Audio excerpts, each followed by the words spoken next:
A questão central para o futuro da economia é meio ambiente. Acaba se tendo uma polarização entre o meio ambiente e o agro, mas fundamental para tudo isso é um agro sustentável. A maior oportunidade de crescimento e de negócios que a nação brasileira tem à frente, a resposta é: não queremos olhar para esses negócios. É uma situação ridícula, uma situação patética. Olá, eu sou Luiz Felipe Dávila, cientista político e fundador do CLP, o Centro de Liderança Pública. E hoje eu te convido para falar do maior potencial brasileiro, o meio ambiente. Começa mais um episódio de Caráter e Liderança.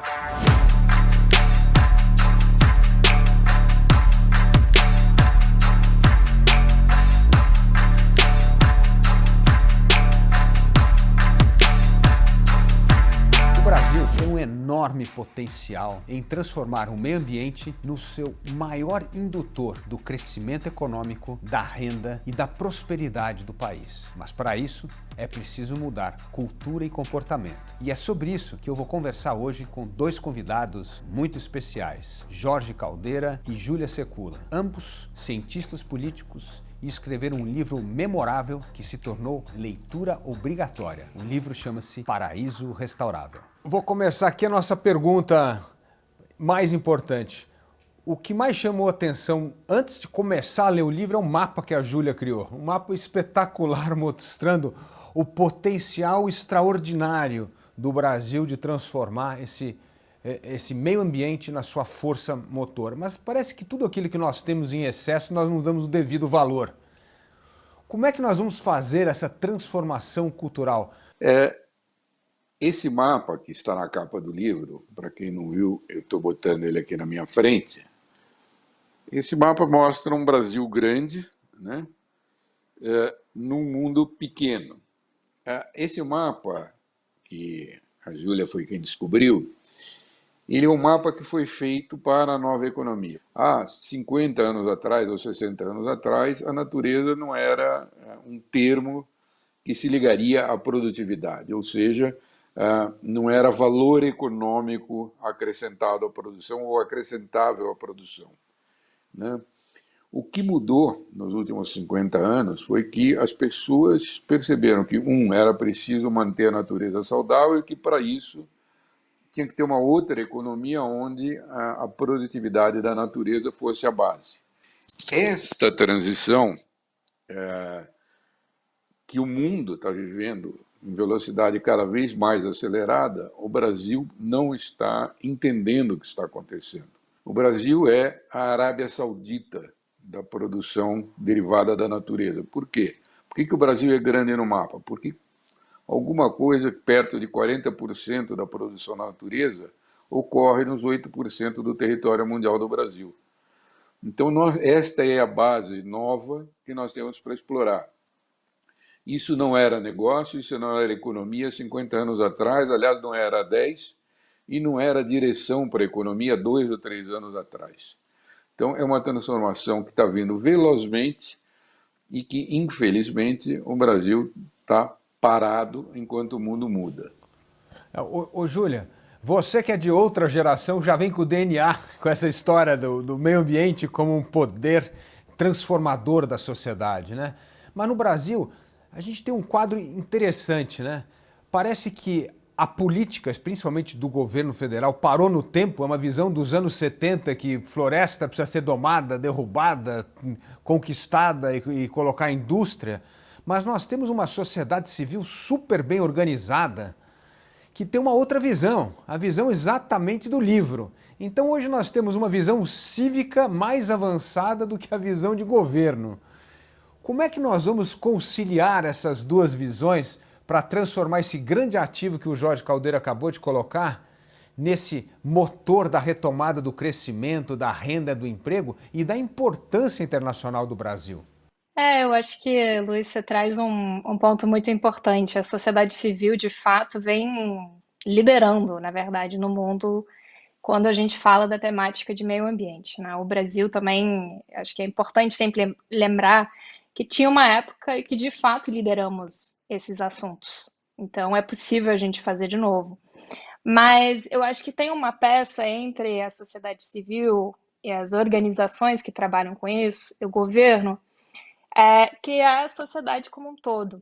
Então, eu acho que o grande desafio também poder transportar isso para a política, obviamente tem o elemento top-down, mas também tem o elemento de criar essa narrativa, criar esse conceito na cabeça das pessoas. E o mapa, eu acho que traz isso, porque de uma forma muito, né, clara e visual, mostra o potencial. E o mapa também mostra todos os caminhos, de certa forma, né? Porque o mapa tem consequências geopolíticas para o Brasil, o mapa tem consequências econômicas para o Brasil. Então, eu acho que ele resume bem tudo, né, e todos os caminhos que a gente poderia seguir, mas não estamos. Ô Jorge, como é que você acha que essa pressão externa, vamos dizer, não é só de governos, mas é governo, é mercado, é todo mundo se mobilizando em torno de entender esse potencial do Brasil? Ou seja, ao invés de ter um colonialismo negativo, ou seja, de exploração, estão dizendo agora o colonialismo do crescimento. Pelo amor de Deus, Brasil, toma juízo. Como você vê essa transformação? Olha, eu acho que o Brasil está vivendo uma situação trágica nesse momento. Agora há pouco, eu comecei a me lembrar de um outro momento semelhante na história do Brasil, onde a gente andou na contramão e pagou muito caro. Nos anos 80, quando surgiu a informática, os nacionalistas brasileiros fizeram a reserva de mercado da informática. O que foi isso? Foi ver um fenômeno mundial que estava mudando como uma oportunidade nacional e nós vamos isolar o Brasil do resto do mundo e vamos fazer informática por nós mesmos porque somos, enfim, incríveis. Deu no que deu.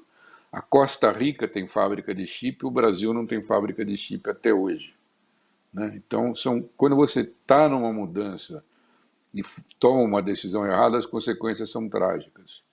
O Brasil agora está num momento semelhante. O que está acontecendo é que, crescentemente, o mundo está olhando estarrecido para o Brasil, não porque quer defender a Amazônia, mas que, se nós estamos fazendo tanta força, pondo tanto capital, tanto movimento, mudando tanto a economia em tão pouco tempo para ir nessa direção, por que o maior beneficiado de tudo isso não quer nada disso? Isso é a pergunta que o mundo está fazendo, né? A gente só está para o Brasil. Diga, Júlia. Não, eu acho que você pegou um ponto importante e tem um exemplo que eu gosto de dar que no livro até a gente trata bastante da matriz energética e elétrica do Brasil, né? Que a gente lidera, comparado com outros países, a gente tem uma matriz relativamente limpa. Mas quando você olha, por exemplo, o Fórum Econômico Mundial, ele classificou todos os países, 115 países do mundo,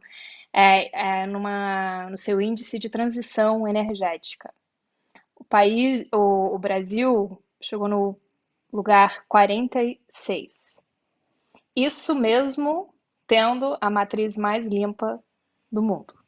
Então, acho que isso diz muita coisa, justamente o que o Caldeira está falando, de como mesmo com os melhores ativos, né, melhor potencial, e às vezes até mostrando um aspecto disso, como por exemplo no caso da transição energética do Brasil, falta todo o resto para fazer um ecossistema que funciona para aquilo, né? Que faz também que o mundo quer engajar, quer investir.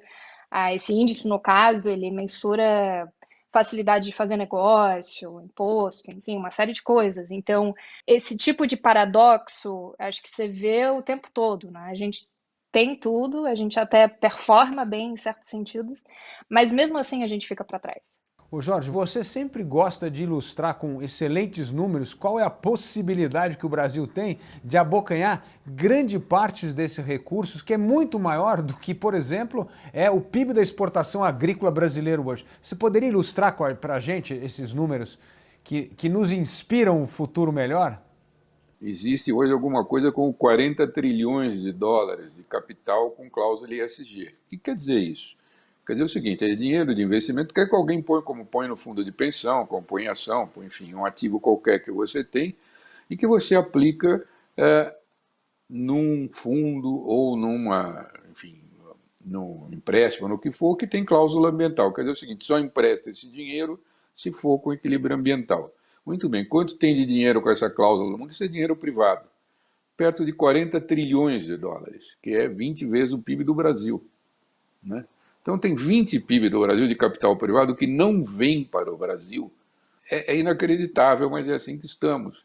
Não regulamentamos receber dinheiro para preservar a floresta. O dinheiro está chovendo no mundo.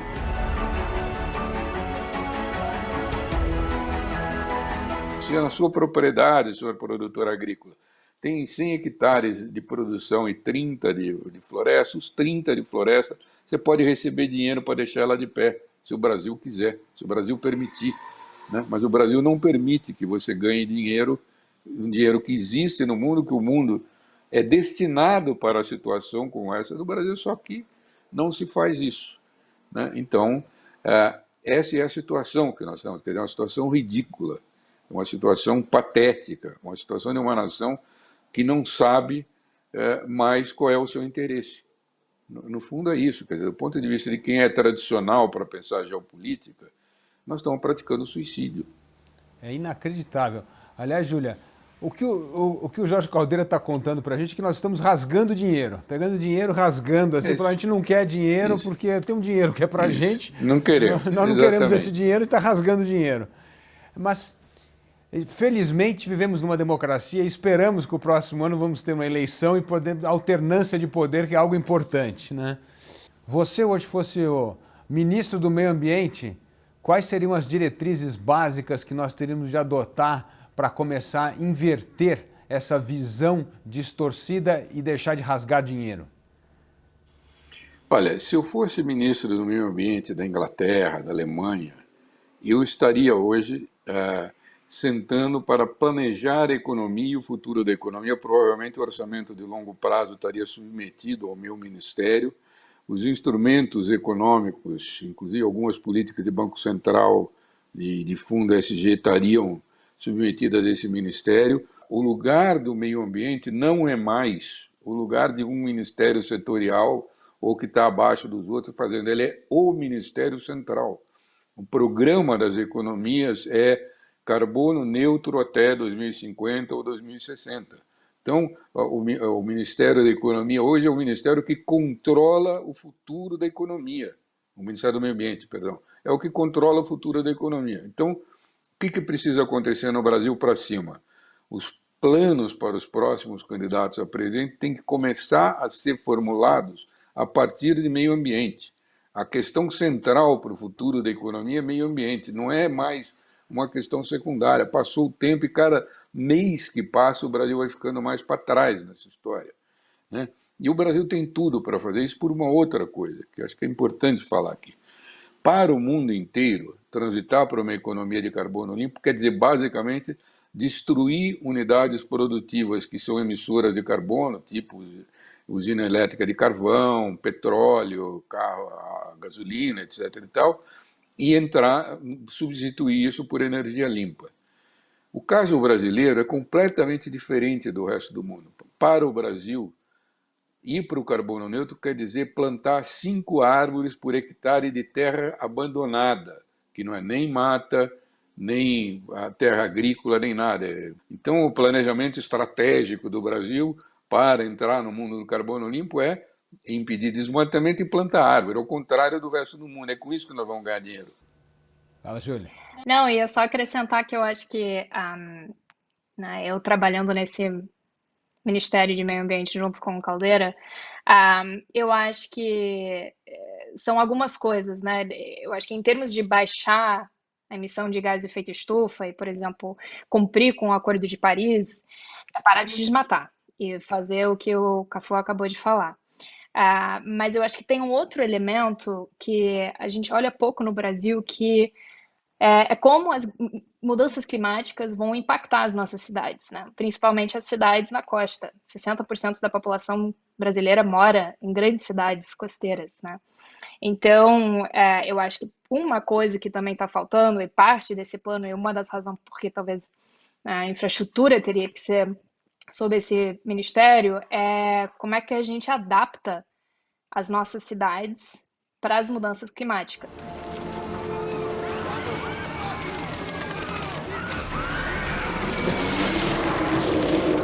você só faz com uma infraestrutura de qualidade.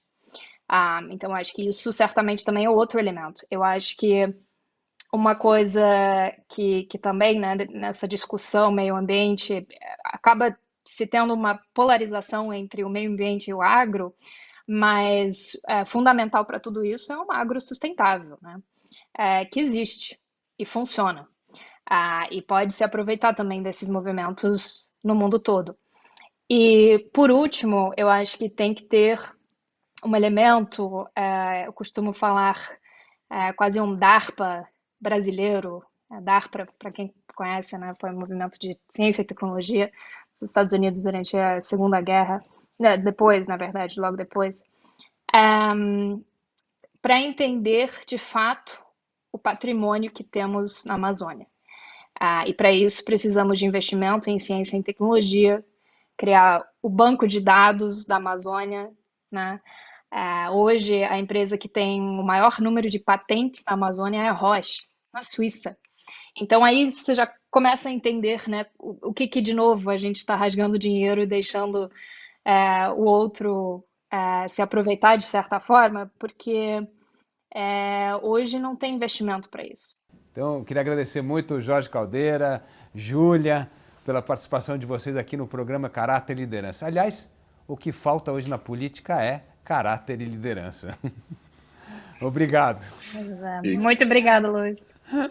Obrigado, Felipe. É isso aí, é o que falta mesmo, mas vamos chegar lá. Júlia Secula e Jorge Caldeira trouxeram na conversa 2 pontos fundamentais que precisamos rever. Primeiro, o Brasil está rasgando dinheiro. Dinheiro que o mundo quer investir aqui, mas exige respeito ao meio ambiente, à governança e às questões sociais. Isso num país que detém 40% da floresta do mundo. Um potencial extraordinário de transformar isso em riqueza, tanto como gerar novos negócios, como preservar. Mas essa oportunidade é desperdiçada por uma questão cultural. Ainda vemos o meio ambiente como se fosse nos anos 50 ou 60. A visão do explorador que precisa conquistar as florestas, precisa derrubar a mata para trazer progresso e civilização. Só que essa ideia já acabou. O filme é velho. É um filme que não faz sentido no mundo de hoje. E o Brasil tem tudo para ser o protagonista,